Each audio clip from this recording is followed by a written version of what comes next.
Hi అండి, ఎలా ఉన్నారు? బాగున్నారా? బాగుండాలి అని కోరుకుంటున్నాను. యాక్చువల్గా ఈరోజు అయితే ఒక జర్నీ అయితే చేస్తున్నాను అనమాట. యాక్చువల్గా ఇది అసలు ఏమంటూ హాలిడేస్ 1 వీక్ ఇచ్చాను, కానీ వీడియో స్టార్ట్ చేయడానికి ఎన్ని ఇయర్స్ సంక్రాంతికి 3-4 డేస్ ఇచ్చినా, 1 వీక్ ఇచ్చినా వైట్గా చుట్టాల దగ్గర ఉండటం, ఇంట్లో ఉండటం, నా వర్క్స్ నేను చేసుకోవటం, లేకపోతే ఎవరైనా స్కూల్స్ కిడ్స్ ఎవరిని పంపించినా వాళ్ళని చూసుకోవడమే చేసేదాన్ని. ఈ యూట్యూబ్ ఏమంటూ విలేజెస్ లైఫ్ ఛానల్ స్టార్ట్ చేసి పల్లెటూర్లు పెద్దవాళ్ళని సేకర్ చేయటం, మాట్లాడటం స్టార్ట్ చేశాను. ఎప్పుడు టైం దొరుకుతుందా 1 అవర్ 2 అవర్స్ 1 డే అనే టైప్ కాన్సెప్ట్లోకి అయితే వెళ్ళిపోయాను. సో ఒక ప్లేస్కి అయితే నేను వెళ్ళబోతున్నాను అనమాట. అంటే చిన్నప్పుడు మేమంతా ఆడుకున్న ప్లేస్ అది. అమ్మమ్మ వాళ్ళ ఊరికి ఒక 3 కిలోమీటర్స్ అండ్ 5 కిలోమీటర్స్ లోపలే ఉంటుంది. ఒక కొండకు అవతల వైపు ఊరు, ఇటువైపు ఊరు అనమాట. అది షాబాద్ అనే ఏరియా ఉంటుంది. 2 పక్కల ఇల్లు ఉంటాయి, 2 పక్కల కూడా పక్కా పల్లెటూర్లు ఉంటాయి.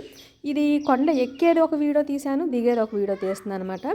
ఆల్రెడీ ఒకటి ఎక్కేది దిగేది 2 వీడియోస్ మీకు వస్తాయి. సేమ్ వీడియో పెట్టిందని అనుకోబాకండి. అది వినండి, వినటంలో మీకు డిఫరెన్స్ అయితే కనిపిస్తుంది. ఇది ఎగ్జాక్ట్ 2:30 3 o'clock టైంలో ఫుల్ ఎండగా ఉండి వీడియో కూడా క్లారిటీ లేదనమాట, అంత ఎండగా ఉంది. ఇప్పుడైతే నేను స్టెప్ ఎక్కుతున్నాను, కొండ ఎక్కుతున్నాను అనమాట. దిగే వీడియో వచ్చేసేసి అనదర్ వన్ ఇంకోటి ఉంది. ఇది చాలా ఇలా ఇలా అలా అలా ఎలా ఉంటే ఒక లోయలోకి వెళ్ళినట్టు వచ్చినట్టుగా అయితే కొండ ఉంటుంది. 2 ఊళ్ళకి కలిపి కామన్గా ఒక చిన్న ట్యాంక్, వాటర్ ట్యాంక్ ఉంటుందన్నమాట పైన. సో అదిగో మీకు కనిపిస్తుంది కదా, ఆ ట్యాంక్తో కొండ ఎండింగ్ అనమాట. సో నేనైతే నన్ను నేను చెక్ చేసుకుంటూ అయితే పైకి వెళ్ళాను. ఓకే, ఎక్కగలనా లేదా అనుకుంటూ సక్సెస్ఫుల్గా ఎక్కాను అండ్ దిగాను కూడా. దిగే వీడియో కూడా మీకు వస్తుంది, నేను పెడతాను. ఆల్రెడీ నాకైతే చాలా హ్యాపీగా అనిపించింది. అంతా కూడా ఏంటంటే చాలా ఎక్సలెంట్ అయితే అనిపించింది. చిన్ని చిన్ని పాకులు అలా అయితే ఉంటాయి అన్నమాట. చాలా ఆ తోటల్లో పని చేసుకునే వాళ్ళు మాత్రమే ఉంటారు అక్కడ. సో అవన్నీ అయితే కొండ చర్యనే నాకు బాగా నచ్చింది. అట్మాస్ఫియర్ అనేది మళ్ళీ మళ్ళీ వెళ్ళలేనంత లాంగ్ అది అని చెప్పేసి ఒక 2 వీడియోస్ అయితే తీశాను.